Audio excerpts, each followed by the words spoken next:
xəyanət, düşmənçilik, həqarət ola bilməz ki, Faiq Ağayev bunlarla rastlaşmasın.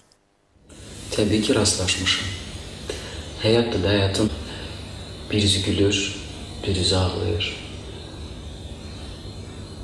Eşq məhəbbət olan yerdə xəyanət yaranır. Dostluq olan yerdə düşmənçilik araya çıxır. Həmişə belə olur. Gəlin tarixə nəzər salaq. Mövqe sahibi olan hər bir kəs öz doğruluğunu, dürüstlüyünü mübarizə ilə sübut etdirib. Bəlkə həmən o məqamda meydanda tək qalıb və bəlkə də cəsarətin zirvə nöqtəsi meydanda tək qala-qala qələbə çalmaqdır. Asılsan, kəsilsən, susturulsan belə özündə, daxilində güc, qüvvət, cəsarət tapmaq lazımdır mübarizə üçün. Və bəlkə də bu haqsız dünyanı, bu haqsız həyatı sevməyi bacarmaq lazımdır. Onda dünya da, həyat da səni sevər. Bu danılmazdır.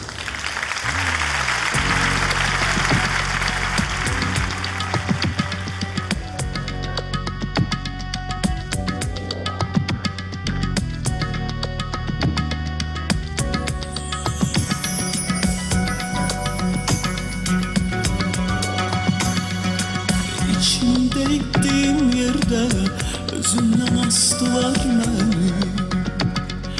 Yolunca gittiğim yerde izindən astılar məni. İçimdə ittiğim yerde özündən astılar məni.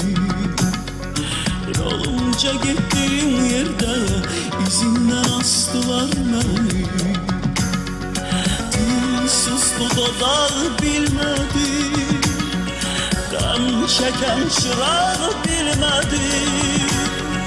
Dil sustu dodağı bilmedi, qəm çəkən çırağı bilmedi. Yandığım ocaq bilmedi, közümdən astılar məni. Yandığım ocaq bilmedi, közümdən astılar məni. Közümdən astılar məni, özümdən astılar məni. Gözümdən astılar məni, sözümdən astılar məni.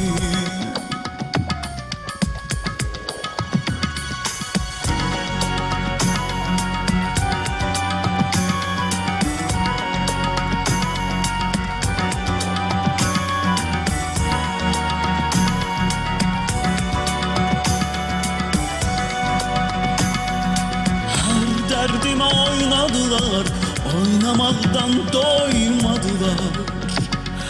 Boylanmaya koymadılar, böhtanla astılar beni. Her derdime oynadılar, oynamaktan doymadılar. Boylanmaya koymadılar, böhtanla astılar beni. Sustu dodağı bilmedi, qəm çəkən çırağı bilmedi. Dil sustu dodağı bilmedi, qəm çəkən çırağı bilmedi. Yandığım ocaq bilmedi, közümdən astılar məni. Yandığım ocaq bilmedi, közümdən astılar məni. Közümdən astılar məni, özümdən astılar məni.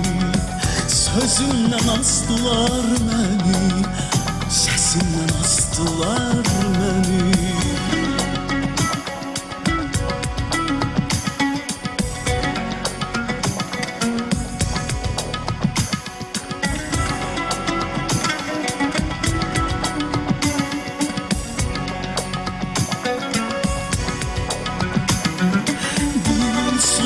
Dodağı bilmedi, qəm çəkən çırağı bilmedi.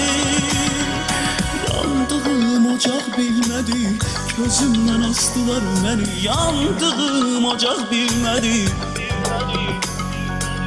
Mən başqayam sizə yadam, yada meyil salmaz adam. Benimki de sesli çatam, sesimden astılar beni. Ben başkayam size yadam, ya da meyil salmaz adam. Benimki de sesli çatam, sesimden astılar beni. Özümden astılar beni, sesimden astılar beni.